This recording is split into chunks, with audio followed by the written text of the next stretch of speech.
Welcome to case study. ICAN case finance professional level case study. This is another recent development in the development of ICAN and its studentry.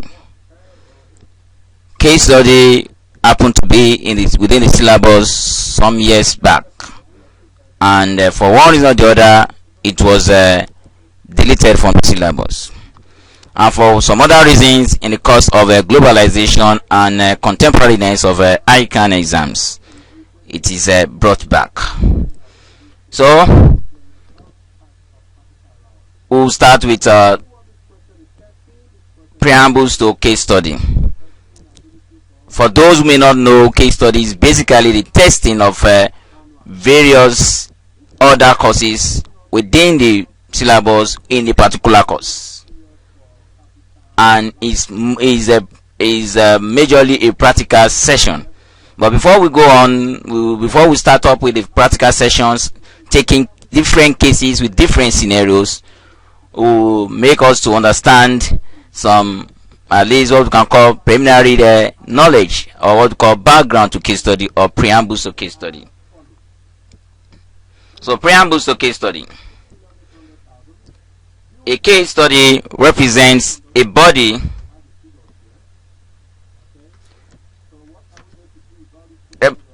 of information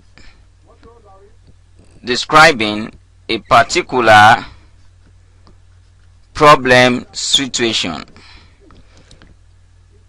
In an organizational context, it is an amount of thought, behavior, and interpersonal relationship among different managers, employees, and clients, as well as an account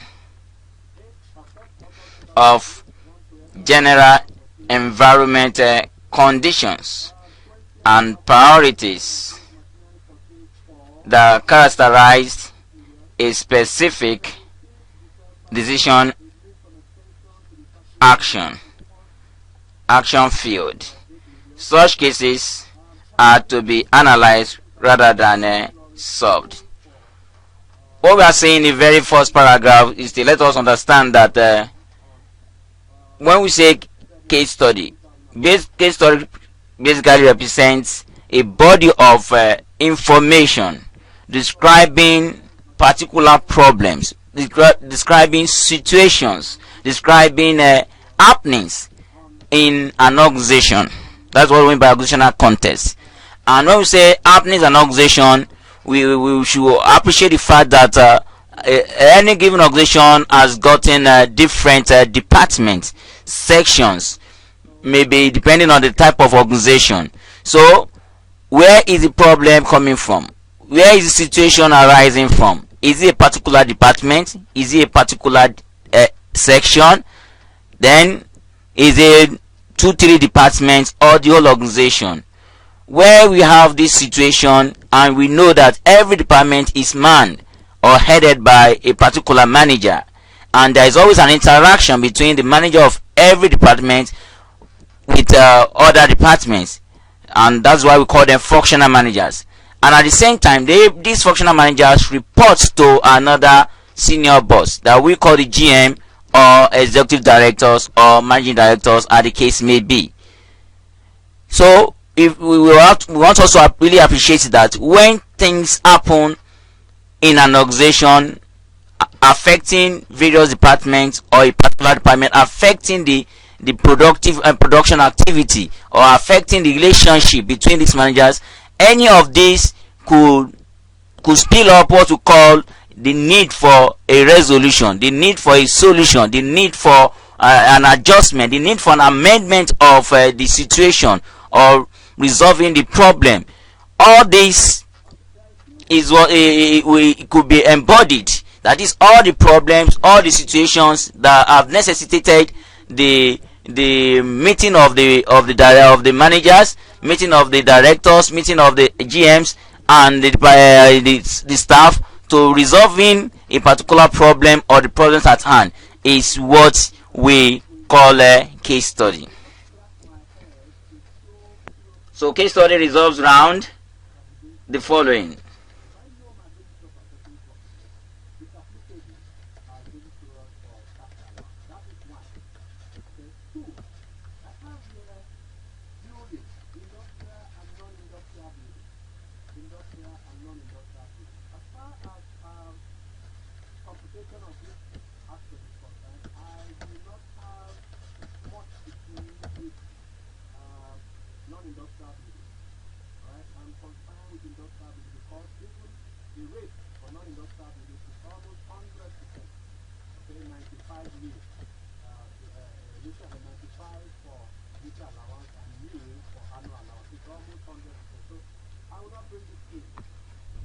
So a case study revolves around the following departmental problems.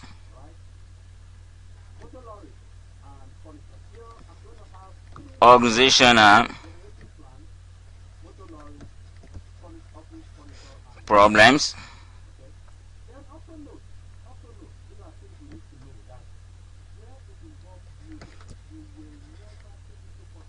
Inter-department. So what we call intra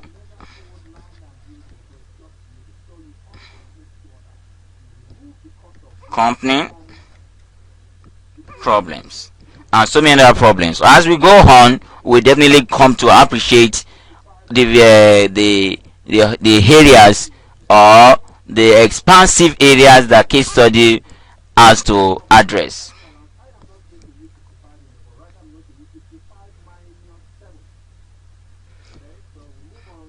Analysis may evolve through classroom discussion or be offered in a written report. That is, when we say analyzing a case study, it may be in a classroom discussion and may be a report by a staff of an organization or the representative of an organization to a consultant, to their auditor, to maybe third parties.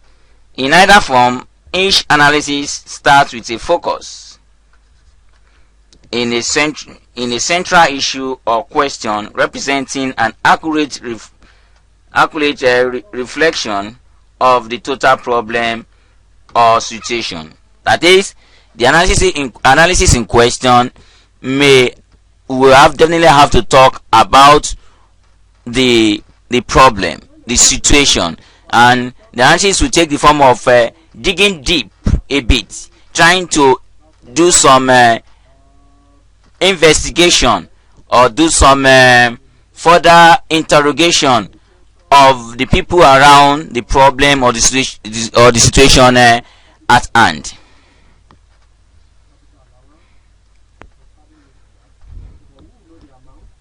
Within this definition, alternative course of action may be hypothesized, an argumentative thesis explaining further detail of important action elements of the case can then be developed. This argument should be supported by factual and interpretative evidence from the case itself, not from vague generalizations and opinion. A final step in the analysis may be a set of recommendations and opinions suggesting action or decision logically following such argumentation. What we are trying to say in effect is that there may be need for coming up with what we call theories or hypotheses on a particular case study in the course of trying to resolve that case study. That is, we think out alternative causes of action. And these alternative causes of action could be a bit argumentative in the sense that these are theories that may not have been implemented at all in that organization, and these are new theories that we intend to put in place. We must be able to argue for such theories. We must be able to justify the implementation of such theories. We must be able to justify the benefits accruable to the organization if such theories are implemented. Another thing with case studies that there is also the need for us to be factual with our argument. That is, when we argue, we must be able to come up with facts as regards maybe some other organizations who have had cause to implement such theory, or who has run into such problem or similar problem that we are facing at the moment. So those facts are very necessary, and apart from the facts, there must be some element of interpretation of the facts of the facts that we are bringing forth. Because when we say bringing up facts, we should appreciate the fact that in an organization we're having diverse employees, diverse professionals, and at the same time we must be able to make each professional, each employee with their diverse experience, their diverse exposures and peculiarities, to be able to understand the facts we are coming up with, and to be with that fact we'll be able to what serve as evidence for our intended theories or our intended solutions that we are profiling to that particular problem.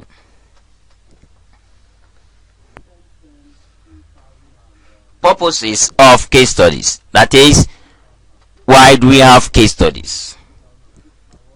And these purposes of case studies could be as numerous as possible, and that is, we cannot really exhaust the purpose of case studies. But for the purpose of our examination, for the purpose of our knowledge at this level, we will definitely have to mention some of those purposes. The very first one is what we call increase in awareness of environmental conditions. Two is adding to knowledge of organizational behavior. Three is strengthening abilities in identifying situational problems. Then four is enhancing skill in framing appropriate questions. Then and five has to do with what? Improve skill of problem solving. Taking those purposes one after the other for explanation purposes. The very first one we say increase awareness of environmental conditions. That is, the purpose of case analysis is for us to be able to understand what we call developmental trend. Developmental trend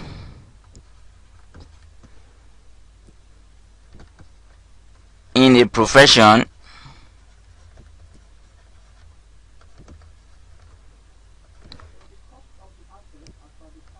industry,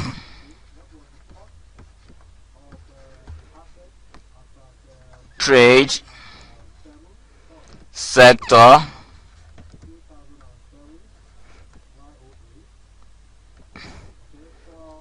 etc.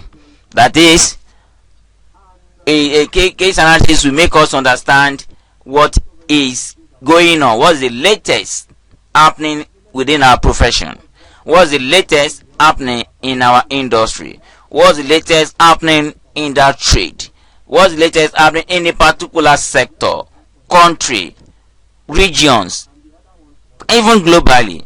So with these happenings, these current happenings, these current trends are now depicted in a case, and making those trends to really sink to our marrow by the time it is depicted in a case. Because ordinarily, if some trends are explained to us without being given scenarios to them, we may not be able to really comprehend those happenings in totality. As such, cases or developmental trends are made aware, are brought to the awareness of the people, of the masses, or of the given professionals in the form of a case analysis. And for the second part, it says adds to knowledge of organizational behavior.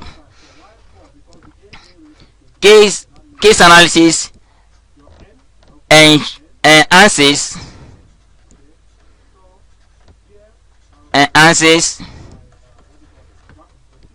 our improved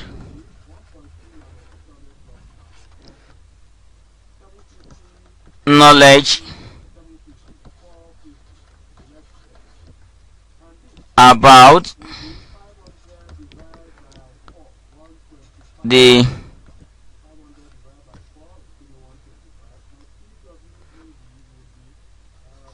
organizational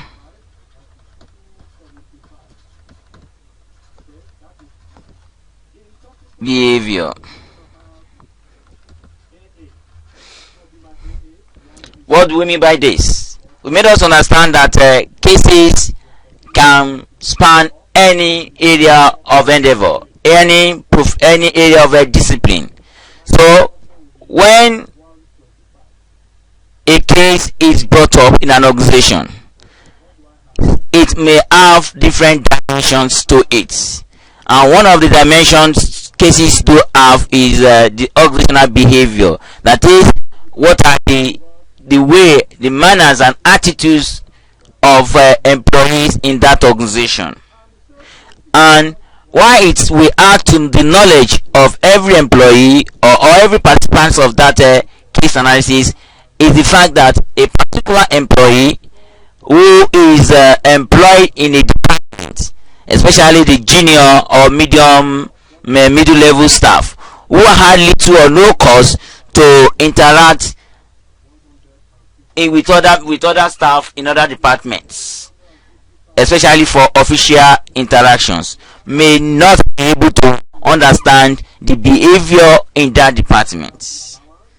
So as such, they have what you can call a limited understanding of the behavior available in an organization. But as every employee moves up the ladder, there is that tendency to have increased interaction with other departments, and as such they now tend to understand the organizational behavior. But outside this, the happening of a particular problem, the presentation of a case in hand to all employees will make every employee to have enough information about the case. And in the course of having enough information about the case in hand and interacting with other departmental members or departmental staff and even senior officers who ordinarily they had no cause of a meeting, will make such employees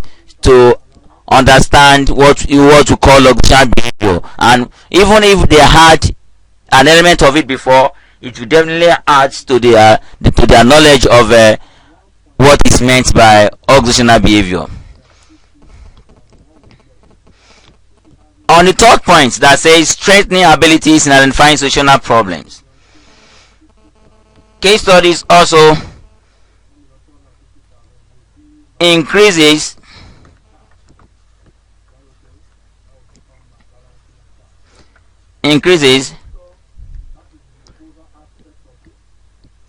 the ability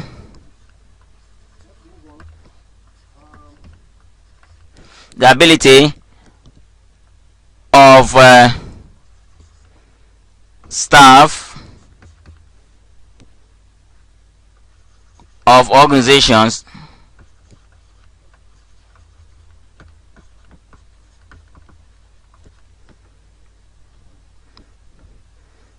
to identify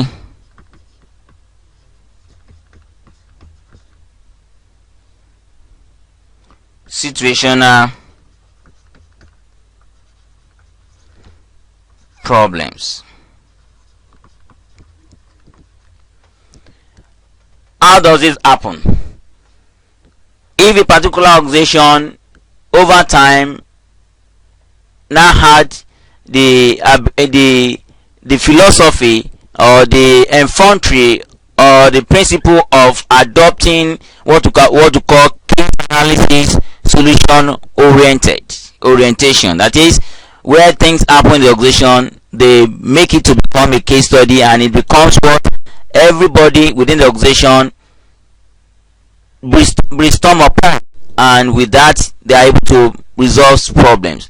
Once that becomes a philosophy of the organization, an approach to management problems in that organization, it indirectly increases the knowledge base of staff, and it makes the staff to be able to identify problems in the future, because being abreast of case studies over a period of time expands the knowledge base of the staff, widen the horizon of various staff, because cases make every staff to always think beyond his immediate profession, his immediate assignment, his immediate activity within the organization. So this exposure brings out what we call creative thinking in the staff, and the creative thinking ability will definitely make those such staffs to be able to identify situational problems. And once staffs are able to identify situational problems, they can be part and parcel of solutions to those problems.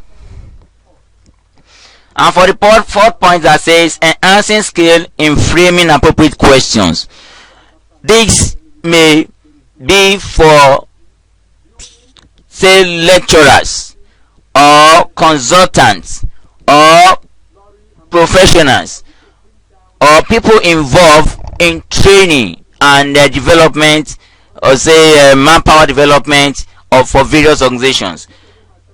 The ability or the opportunity of going through cases, doing case analysis over a period of time makes it possible for a consultant to be able to come up with questions, what we call imaginary questions, hypothetical questions for an organizations that may have employed appoint the consultant to come up with questions similar to their problems, similar to their situations, and that questions that will really add value to the staff and add value to the organization. So being abreast of case studies will be able to assist such consultants to be able to come up with such questions. And for the last point, improving skill of problem solving. Today's business world is a dynamic and a turbulent one, that it is believed that the resolution of a particular problem also triggers a new problem. So problem solving has become a continuous thing in today's business world, and staff or managers who have had the opportunity of passing through case analysis, of passing through case study sessions for a reasonable period of time, become better problem solvers than those who have not had that opportunity of passing through case studies.